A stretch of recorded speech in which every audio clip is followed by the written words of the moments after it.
Show ಕೋರ್ಟಲ್ಲಿ ಗೊತ್ತಾಯ್ತು. ಗಿರ್ಜಕ್ಕ ಹೇಳಿದ್ಲು, ಎಲ್ಲರೂ ಸುಳ್ಳು, ಎಲ್ಲರೂ ಕೈಲಾಗ್ತವ್ರು. ಯಶು ಯಾಕೆ ಅಷ್ಟೊಂದು ಅಪ್ಸೆಟ್ ಆಗ್ತೀಯ? ಬೇಲ್ ಸಿಕ್ತು ಅಂದ ತಕ್ಷಣ ಮಾಡಿದ ತಪ್ಪೆಲ್ಲ ಮಾಫಿ ಆಯಿತು ಅಂತ ಅರ್ಥ ಅಲ್ಲ. ಒಂದು ದಿನ ಅದು ಆಗತ್ತೆ. ಆಗೇನು ಹೇಳ್ತೀಯ ಹೇಳು? ಸರಿಯಾದ ಸಾಕ್ಷಿಗಳಿರಲಿಲ್ಲ ಅಂತನೋ, ಕೇಸಲ್ಲಿ ಸರಿಯಾದ ಹುರುಳಿರಲಿಲ್ಲ ಅಂತನೋ ಹೇಳ್ತೀಯ. ನನಗೆ ಗೊತ್ತು. ಅಷ್ಟು ಮುಂದಿಂದನೇ ಯಾಕೆ ಯೋಚನೆ ಮಾಡ್ತೀಯ ಯಶು? ಮುಂದೆ ಏನಾಗುತ್ತೆ ಅಂತ ನಮಗೇನು ಗೊತ್ತಿರುತ್ತೆ ಹೇಳು? ಪ್ರಯತ್ನ ಮಾಡೋದಷ್ಟೇ ನಮ್ಮ ಕೆಲಸ. ಈ ಸೌಭಾಗ್ಯಕ್ಕೆ ದೇವ್ಗೆ ಯಾಕೆ ಅರೆಸ್ಟ್ ಆಗಬೇಕಿತ್ತು ಹೇಳು? ಬೇಡ ಅಂತ ಹೇಳಿ ನಾವೇ ತಪ್ಪಿಸ್ಬೋದಾಗಿತ್ತು. ತಪ್ಪು ಮಾಡಿದವ್ರಿಗೆ ಏನೂ ಆಗೋದಿಲ್ಲ ಅನ್ನೋ ರಿಸಲ್ಟ್ ಗೊತ್ತಾದ್ಮೇಲೆ ಪ್ರಯತ್ನ ಪಡೋದ್ರಲ್ಲಿ ಅರ್ಥ ಇರಲ್ಲ. ಯಶು, ಯಾಕೆ ಯಾವಾಗಲೂ ರಿವರ್ಸ್ ಆಗಿ ಯೋಚನೆ ಮಾಡ್ತೀಯ? ಈ ಸಲ ದೇವಕಿಗೆ ಖಂಡಿತ ಶಿಕ್ಷೆ ಆಗುತ್ತೆ. ಖಂಡಿತ ಇಲ್ಲ ರಘು. ನನ್ನ ಮನಸ್ಸಿಗೆ ನನ್ನ ಹಣೆ ಬರ ಚೆನ್ನಾಗಿ ಗೊತ್ತಿದೆ. ನಾನು ಹುಟ್ಟಿರೋದೇ ಸೋಲೊಪ್ಕೊಳ್ಳೋದಕ್ಕೆ. ಇವತ್ತಲ್ಲ, ಮೊದಲಿಂದನೂ ಇದು ನನಗೆ ಚೆನ್ನಾಗಿ ಗೊತ್ತಿದೆ. ನೋಡಿ ಯಶು, ಈ ಸಲ ದೇವಕಿ ಬಚಾವಾಗೋಕ್ಕೆ ಖಂಡಿತ ಸಾಧ್ಯ ಇಲ್ಲ. ಬೇಕಾದರೆ ಬರೆದು ಕೊಡ್ತೀನಿ. ಡಾಕ್ಟ್ರುಗಳ ಥರ ಮಾತಾಡೋದನ್ನು ಅಭ್ಯಾಸ ಮಾಡ್ಕೋಬೇಡ ರಘು. ಪೇಷಂಟ್ ಸಾಯ್ತಾ ಬಿದ್ದಿದ್ರು ಏನೂ ಆಗೋದಿಲ್ಲ, ಇನ್ನೂ 100 ವರ್ಷ ಬದುಕ್ತೀರಿ ಅಂತ ಹೇಳ್ತಾರಲ್ಲ, ಹಾಗೆ. ಸಾವಿನ ಸಂಕಟ ಏನು ಅನ್ನೋದು ಸಾಯ್ತಾ ಇರೋರಿಗೆ ಮಾತ್ರ ಗೊತ್ತು. ಡಾಕ್ಟ್ರು ಸೈನ್ಸ್ ಪ್ರಕಾರ ಏನು ಬೇಕಾದರೂ ಹೇಳ್ಬೋದು. ಅವರು ಆ ಸಂಕಟನೂ ಫೀಲ್ ಮಾಡೋಕ್ಕೂ ಆಗಲ್ಲ, ಅದರ ಆಳನ್ನು ಅಳಿಯೋದಕ್ಕೆ ಸಾಧ್ಯ ಇಲ್ಲ. ಈಗ ಆಗಿದ್ದಾದರೂ ಏನು ಹೇಳು? ಬರೀ ಬೇಲ್ ಮಾತ್ರ. ಅದೇ ನನ್ನ ಪಾಲಿಗೆ ಇನ್ನೊಂದು ಸೋಲು. ಚೇತೋಗ್ ಬೇಲ್ ಸಿಗ್ಲಿಲ್ಲ, ಅದೇ ದೇವ್ಕಿಗೆ ಸಿಕ್ತು. ನನ್ನ ಮಗು ನನಗೆ ಸಿಗ್ಲಿಲ್ಲ, ದೇವ್ಕಿಗೆ ಸಿಕ್ತು. ನನ್ನ ಒಂದು ಮಗುನ ಕಡ್ದು ಹಾಕಿದ್ಲು, ಇನ್ನೊಂದು ಮಗುನ ಕೊಂದು ಹಾಕಿದ್ಲು. ನಷ್ಟ ಅವಳಿಗಾಗ್ಲಿಲ್ಲ, ನನಗಾಯ್ತು. ಈಗ ಆರಾಮಾಗಿ ಬೇಲ್ ತಗೊಂಡು ನನ್ನ ಮುಖಕ್ಕೆ ಮಂಗಳಾರತಿ ಎತ್ತಿದ್ದಾಳೆ. ಇದು ನನ್ನ ಸೋಲಲ್ದೆ ಇನ್ನೇನು ಹೇಳು? ನಾನು ಎಲ್ಲನೂ ಕಳ್ಕೊಂಡಿದ್ದೀನಿ.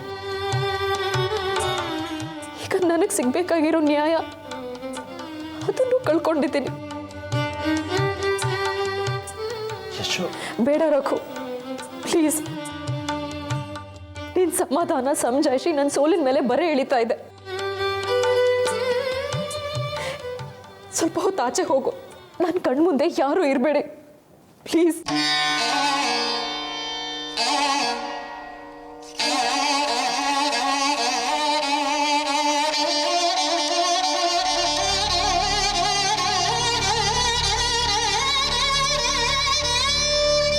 ಪ್ಲೀಸ್ ರಘು.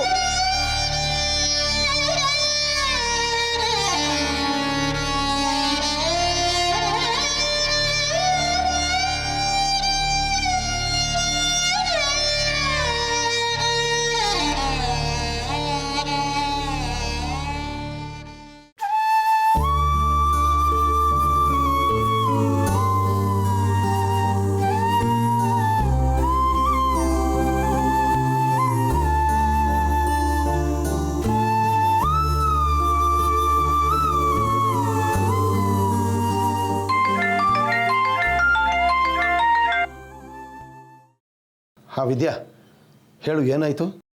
ಅಂತೂ ಬೇಲ್ ಸಿಕ್ತು ಅಪ್ಪಯ್ಯ. ಹಬ್ಬ, ನನಗೆ ಈಗ ಜೀವ ಬಂದಾಗಾಯ್ತು. ಬೇಲ್ ಸಿಕ್ಕಿದ್ರೆ ಜಡ್ಜ್ಮೆಂಟ್ ಸಿಕ್ಕಿದಾಗಲ್ಲ, ಆದರೆ ನಾವು ಸ್ವಲ್ಪ ನೆಮ್ಮದಿಯಿಂದ ಇರ್ಬೋದು. ಚಿಕ್ಕಪ್ಪ ಚಿಕ್ಕಮ್ಮಂಗೆ ಗೊತ್ತಾಗಿಲ್ಲ ತಾನೇ? ಇನ್ನೂ ಇಲ್ಲ, ನಿಧಾನವಾಗಿ ಗೊತ್ತಾಗತ್ತೆ. ಆಗೇನಾದರೂ ಹೇಳಿದ್ರಾಯ್ತು ಬಿಡಿ. ದೇವಕಿ ಎಲ್ಲಿದ್ದಾಳೆ? ಸುಸ್ತಾಗಿ ಕೋರ್ಟಲ್ಲಿ ಪ್ರಜ್ಞೆ ತಪ್ಪಿ ಬಿದ್ದುಬಿಟ್ಟಿದ್ಲು. ಈಗ ಆಸ್ಪತ್ರೆಲಿದ್ದೀವಿ.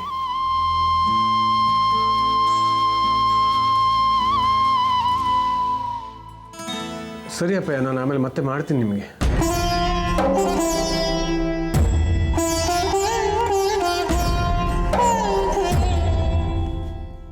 ಏನಂತೀರಿ? ಏನಿಲ್ಲ, ಅಪ್ಪಯ್ಯ ಟೆನ್ಷನ್ಲಿದ್ರಲ್ಲ, ಅದಕ್ಕೆ ದೇವಕಿಗೆ ಬೇಲ್ ಸಿಕ್ತು ಅಂತ ಹೇಳಿಬಿಟ್ಟೆ. ಈಗ ಇವಳ ವಿಷಯ ಏನು ಮಾಡೋದು? ಇನ್ನೊಂದು ಸ್ವಲ್ಪ ದಿವಸ ಇಲ್ಲೇ ಇರೋದಾ ಅಥವಾ ಮನೆಗೆ ಕರ್ಕೊಂಡು ಹೋಗೋದಾ?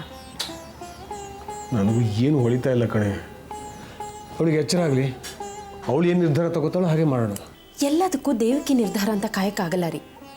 ನಮ್ಮ ಮಗಳೇ ಆಗಿದ್ರೆ ನಾವೇ ನಿರ್ಧಾರ ತಗೋತಾ ಇರಲಿಲ್ವಾ? ಅವಳೊಬ್ಳನ್ನೇ ಬಿಟ್ಟರೆ ಜೀವಕ್ಕೇನಾದರೂ ಹೆಚ್ಚು ಕಡಿಮೆ ಮಾಡ್ಕೋತಾಳೋ ಏನೋ ಅಂತ ನಂಗೆ ಭಯ ಆಗುತ್ತೆ. ಅಯ್ಯೋ, ಹಾಗಾದ್ರೆ ಮನೆಗೆ ಕರ್ಕೊಂಡು ಹೋಗೋಣ. ಛೆ, ಆದರೂ ವಾಸುಗೊಂದು ಮಾತು ತಿಳಿಸ್ಬೇಕಿತ್ತಲ್ವಾ? ಅವಳು ನನ್ನ ಹೆಂಡ್ತಿ ನಾನು ನೋಡ್ಕೋತಿದ್ದೆ ಅಂತ ಅವನಂದ್ರೆ. ಅವ್ನು ಎಲ್ಲಿದ್ದಾನೆ ಅಂತಲೇ ಗೊತ್ತಿಲ್ಲ, ಫೋನ್ ಕೂಡ ತಗೋತಾ ಇಲ್ಲ, ಹೇಗೆ ತಿಳಿಸ್ತೀರಿ? ಆ ಸುನೀತಾ ಅವಳಿಗೆ ಗೊತ್ತಿರುತ್ತಲ್ವಾ, ಅವಳಿಗೆ ಕಾಲ್ ಮಾಡಿ ನೋಡು.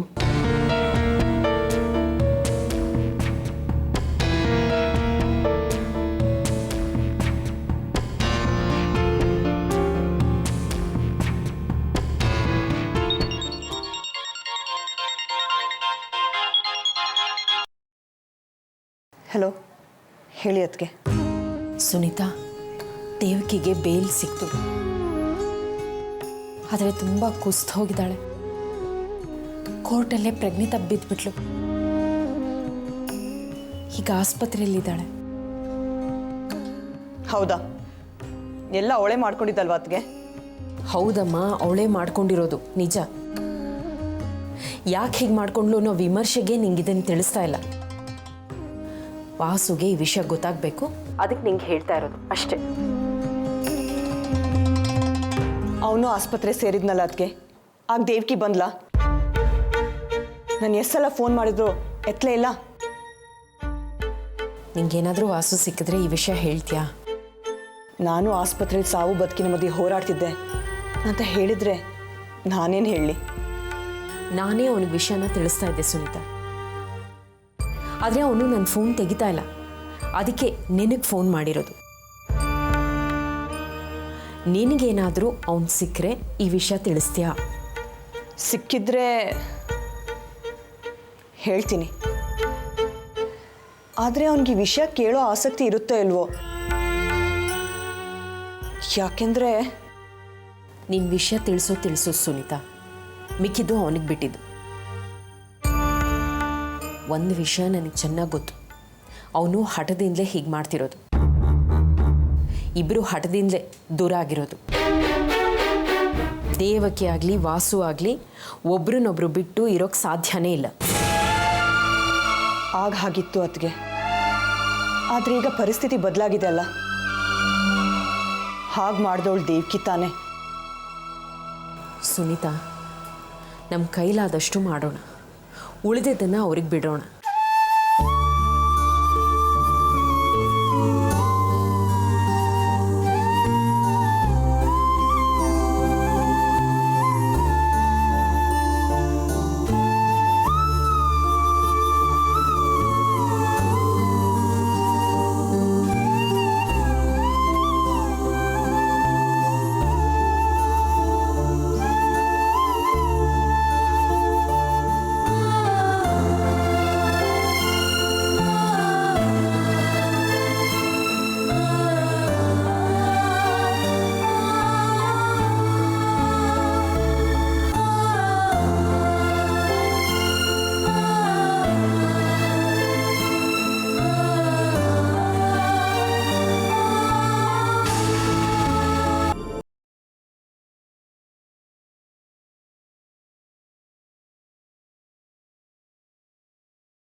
ಕಂಗ್ರಾಟ್ಸ್ ದತ್ತ ಅವರೇ.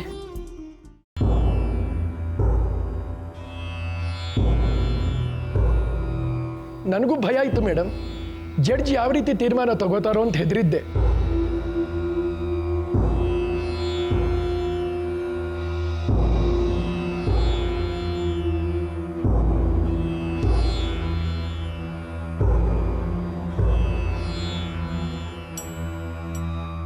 ನನಗೆ ನಂಬಿಕೆ ಇರಲಿಲ್ಲ, ಆದರೆ ಎಲ್ಲೋ ಒಂದು ಕಡೆ ನಾನು ಗೆಲ್ತೀನಿ ಅನ್ನೋ ವಿಶ್ವಾಸ ನನಗಿತ್ತು.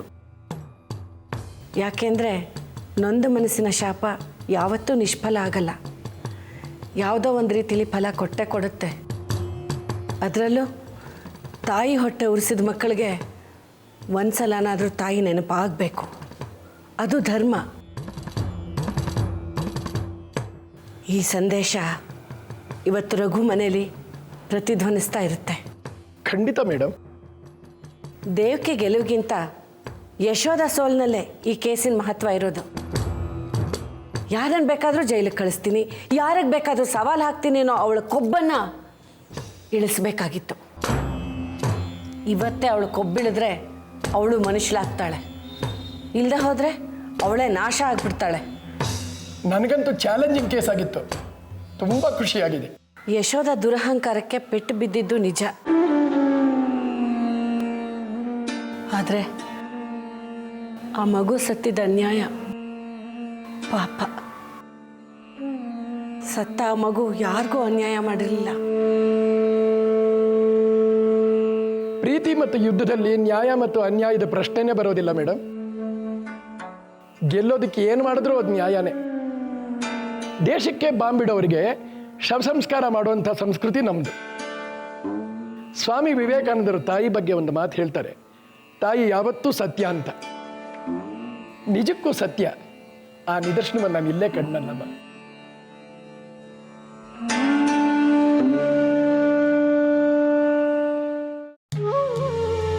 ರಾಜೇಶ್ವರಿ ಅವ್ರು ಇಲ್ಲದೆ ಹೋಗಿದ್ರೆ ದತ್ತ ಅವರಂಥ ದೊಡ್ಡ ಕ್ರಿಮಿನಲ್ ಆಯರು ನಮಗೆ ಸಿಗ್ತಿದ್ರ. ಇಂಥ ಕೇಸನ್ನೆಲ್ಲ ಅವ್ರು ಮುಟ್ಟೋದೇ ಇಲ್ವಂತೆ. ನಾವೇನಾದರೂ ಹೋಗಿ ಕೇಳ್ಕೊಂಡಿದ್ರೆ ಯಾರಾದರೂ ಜೂನಿಯರ್ಸನ್ನು ಕಳಿಸಿರೋರು. ಅಂಥ ದೊಡ್ಡ ಲಾಯರ್ ಅವರು. ಅವ್ರಿಗೆ ಬೇರೆನೇ ಏನೋ ಉದ್ದೇಶ ಇರೋ ಹಾಗಿದೆ. ಅದು ಏನಾದರೂ ಇರಲಿ, ಅದರಿಂದ ದೇವಕಿಗಂತೂ ಸಹಾಯ ಆಯ್ತಾ? ನಾವೇ ಆಗಿದ್ರೆ ಇನ್ನೂ 4 ದಿವಸ ಪರದಾಡಬೇಕಾಗಿತ್ತು. ಆದರೂ ಬೇಲ್ ಸಿಗ್ತಿತ್ತೋ ಇಲ್ವೋ ಗೊತ್ತಿಲ್ಲ. ನಾವು ಹೋಗಿ ಥ್ಯಾಂಕ್ಸ್ ಹೇಳಿ ಬಂದರೆ ಚೆನ್ನಾಗಿರ್ತಿತ್ತೇನಪ್ಪ. ಅವಳೊಬ್ಳು ಹೋಗಿದ್ದೆ ಸರಿ. ಹಾಗಲ್ಲ ಪದ್ಮ, ಸ್ವಲ್ಪ ಯೋಚನೆ ಮಾಡು. ಯಾಕೋ ನನಗೆ ರಾಜೇಶ್ವರಿ ಅವ್ರ ಕಾಳಜಿ ಬಗ್ಗೆನೇ ಆತಂಕ ಆಗ್ತಿದೆ ರೀ. ನಿನಗೆ ಉಪಕಾರ ಮಾಡಿ ನನ್ನ ಕೆಲಸಕ್ಕೆ ನಿನ್ನನ್ನು ಬಳಸ್ಕೊತಿದ್ದೀನಿ ಅಂತ ಭಾವಿಸ್ಬೇಡ. ನನ್ನ ಹೋರಾಟದ ದಾರಿಲಿ ಆಕಸ್ಮಿಕವಾಗಿ ಸಿಕ್ಕಿದವಳು ನೀನು. ನನ್ನ ಮತ್ತು ನನ್ನ ಮಗನ ಮಧ್ಯೆ 10 ವರ್ಷದಿಂದ ಹೋರಾಟ ನಡೀತಿದೆ. ಆ ಹೋರಾಟದ ದಾರಿಲಿ ಮಧ್ಯೆ ನೀನು ಸಿಕ್ಕಿದೆ. ನೀನು ಸಿಕ್ಕಿದ್ರಿಂದ ನನಗೂ ಸಹಾಯನೇ ಆಯಿತು. ನಿನ್ನ ಸಹಾಯಕ್ಕೆ ಥ್ಯಾಂಕ್ಸ್ ರೂಪದಲ್ಲಿ ನಾನು ನಿನಗೆ ಸಹಾಯ ಮಾಡಬೇಕು ಅನ್ನಿಸ್ತು. ಈ ಅವಕಾಶ ಸಿಕ್ತು. ರಘು ಯಶೋಧರಿಂದ ನೀನು ಅರೆಸ್ಟ್ ಆಗಿದೆಯಾ ಅನ್ನೋದು ಗೊತ್ತಾದಾಗ ನಿನ್ನನ್ನು ಬಿಡಿಸೋದೆ ನಿನ್ನ ಉಪಕಾರಕ್ಕೆ ನಾನು ಮಾಡೋ ಪ್ರತ್ಯುಪಕಾರ ಅಂದ್ಕೊಂಡೆ. ಅದೇನೇ ಆದರೂ ನನಗೆ ಸಹಾಯ ಮಾಡಿದವ್ರಿಗೆ ಥ್ಯಾಂಕ್ಸ್ ಆದರೂ ಹೇಳಬೇಕು ಅಂತ ಆಸ್ಪತ್ರೆಯಿಂದ ನೇರವಾಗಿ ಇಲ್ಲಿಗೆ ಬಂದೆ. ಇನ್ಮೇಲಿಂದ ನಿನಗೆ ಬೇಜಾರಾದಾಗೆಲ್ಲ ಇಲ್ಲಿಗೆ ಬರ್ತಾ ಇರು. ನಿನಗೂ ಬೇಜಾರು ಕಳೆಯುತ್ತೆ. ನಿನ್ನಷ್ಟೇ ದುಃಖಿಯಾದ ವಿನಂತಿನೂ ಇಲ್ಲಿದ್ದಾಳೆ. ಇಬ್ಬರೂ ಮಾತಾಡಿಕೊಂಡು ಮನಸ್ಸು ಹಗುರ ಮಾಡ್ಕೋಬಹುದು.